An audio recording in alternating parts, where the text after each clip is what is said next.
Hi everyone, this is Untold Force, and today in the VKB workshop, we're going over how to send an analog axis to your T-Rudders, which means that you can use them with differential braking with extreme precision.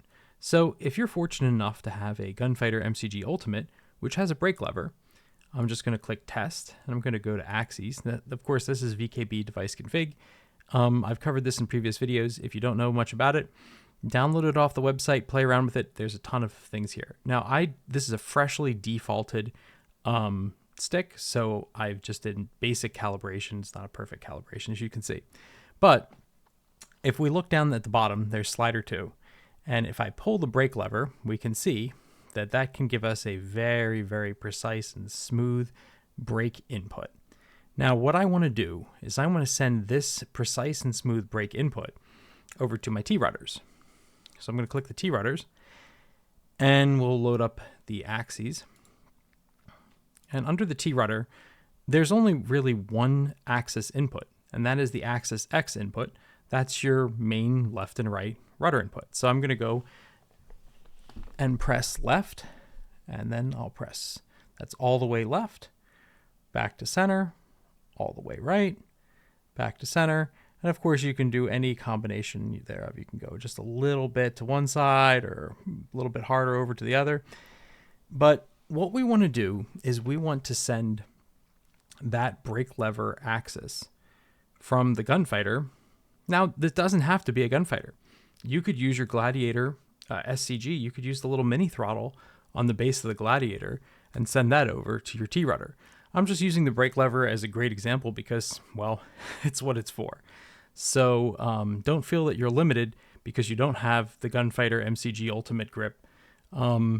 That's okay. You can do this with the Gladiator. You can do with, and if you want me to make a video for Gladiator specifically, I can cover that later. But let's start by looking at this piece of software. So there's a piece of software here called VKB Link, and I'll put a link in the description below. And VKB Link allows you to send far more information than the T-Link Mini. T-Link Mini is also available on the VKB website, but VKB Link allows you to send pretty much anything. But we need to do a little bit of configuration. So first off, what we need to do is we need to go to our source, and our source is going to be our Gunfighter. So remember, this is what you want to send as your brake lever input, or as your brake input. It just needs to be an axis in this case.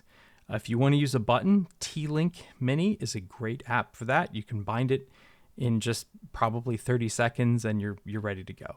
This is going to be much more complex, but if you're ready, let's start. So what I'm going to do is I'm going to click on the Gunfighter. Again, this is just a fresh, I just defaulted it, freshly calibrated. So I'm going to go down to the profile button, and I'm under the axes. Now here, under the physical axis in the bottom half, I need to find the axis that I'm going to send externally. And I know from what I did before that that is axis 8. So again, that's physical axis 8 on the Gunfighter MCG Ultimate is my brake lever. So I'm going to see this little thing here that says EXT. EXT, it means that we're going to export that axis externally. We're going to send that through VKB Link to another device. So I'm going to check EXT here, and I'm going to press set because I always like to press set. It's a good habit to get into, so that way you don't get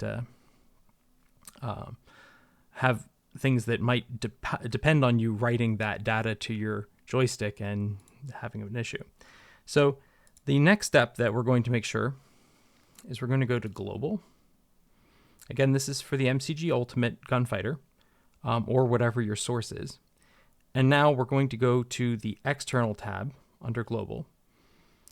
And there's a button here that says virtual bus over USB. You have to check that button. So we're going to click set again.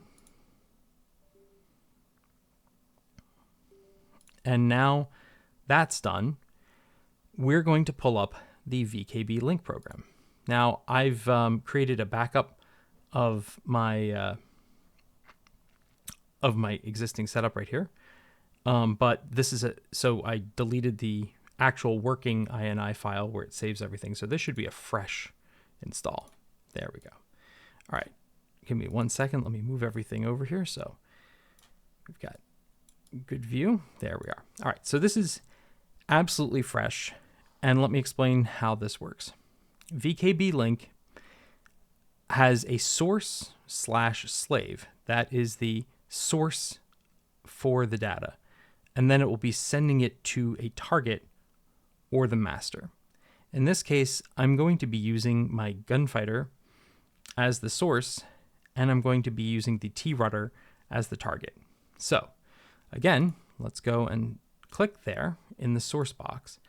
We're going to select the VKB Sim Gunfighter MCG Ultimate as the source. And as the target, we're going to select the T-Rudder.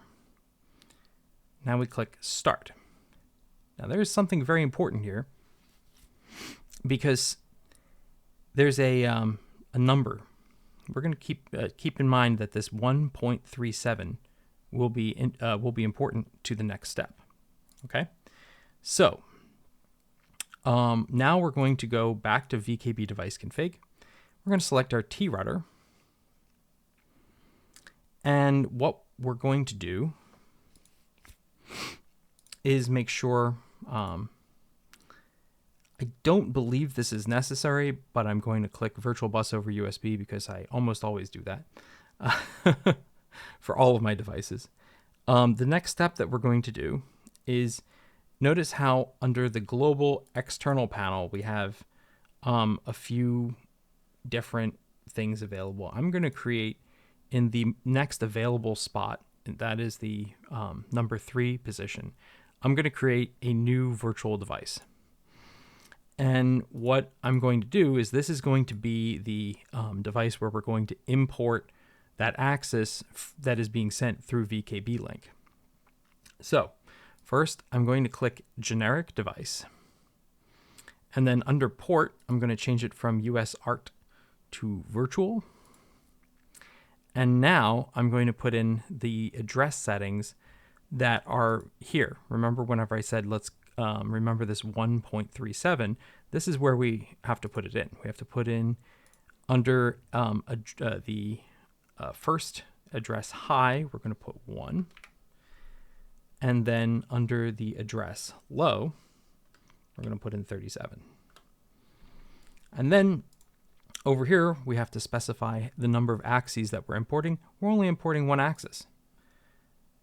And then we're going to specify that it is a virtual axis. And it's going to go under device control or controller number 1, which is what we want. And it's going to go to axis number 4. So again, we're going to use, this is going to be imported into the 4th axis position on the T-Rudder, which we'll see in just a moment. So now that this is done, let's click Set. And let's see if it works.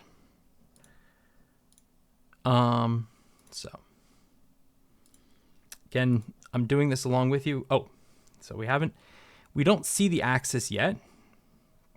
That's okay. I'm going to enable the visual, or I'm going to turn on the visibility of the axis, so that way we can see what's happening. So remember, we brought this in under axis 4, which is right here. So this is physical axis 4. And I'm going to disable the trimmer for this just because. And we're going to enable visible in HID. So we're going to click that. And let's see. Actually, hold on one moment. Let's just look over all of these things. Yep. All right.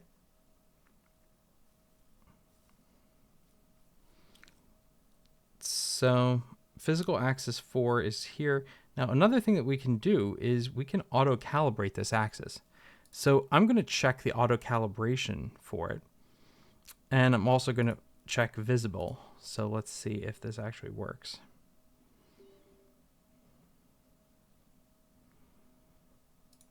So let's see if here's the moment of truth. Will the brake lever, oh, the brake lever comes through. That's fantastic. I'm so excited. All right, that's great. However, there's a problem. The brake lever is not calibrated on your rudders. So this is very, so I checked that auto calibration button. Right now, in essence, the KD high, or the coefficient of high gain, is not set properly. But by checking the ACL button under axis 4, that means that we can automatically calibrate it. But we'll have to calibrate everything if we start calibration. So remember, under your T-Rudder, we're going to click Start Calibration. And we're going to just calibrate the regular X-axis first. So we're going to go all the way over to one side. And I apologize if you can't hear me as well, because I have to move myself so I can calibrate this properly. So we're just going to do a nice all the way over a couple times calibration. And now what we're going to do, again, is we're going to calibrate the source input. So in this case, my brake lever, I'm going to pull it all the way back and let go a few times.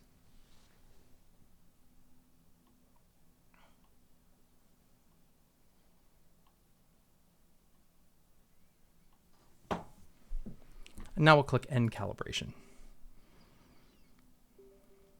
And let's see what's going on. So we'll go back to axis for the T-Rudder. And now whenever I pull the brake lever, ooh, that's perfect. Look at that nice smooth response. And now automatically we should be able to have differential braking. So let's try it out.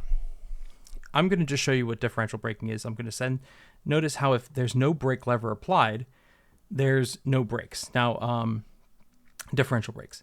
The axis Y and axis Z, or Z, are your left and right independent wheel brakes. Those are the things that you're going to bind in your flight simulator or other game to be able to do differential braking, also known as using your toe brakes. There's many different terminologies that are associated with this. But one of the most common complaints about the T-Rudder is that it doesn't have toe brakes. Well, with this method, you don't need toe brakes. You can just use this virtual method and send the brake input, and it'll automatically configure your toe brakes. So virtual toe brakes. So here we go. Now we're going to go, let's give about a quarter brake and watch what happens whenever I apply rudder input. It automatically knows how much toe brake to send. So again, slider 1 is my brake lever input from my Gunfighter. And axis X is the input from the rudder. And what it does is it combines the brake lever and my rudder to give me those virtual toe brakes. So I can adjust this as needed. Let's say I want to give it more brakes. I'm giving it about 60% brakes, give or take. And now you can see, this is beautiful. I love when things work like this. It's just so nice. So you can see exactly, and if you need to go, this is full brake, 100% brake application. You can see that if I go all the way over, one brake is in essence 100% applied, and the other brake is 0% applied because I'm giving 100% rudder input. So I know this was a lot, and I hope that it makes sense to you. Please send me or write in the comments below if you have any questions about this process. But I hope this makes sense. Let me know. And have safe flying. Thank you very much for watching.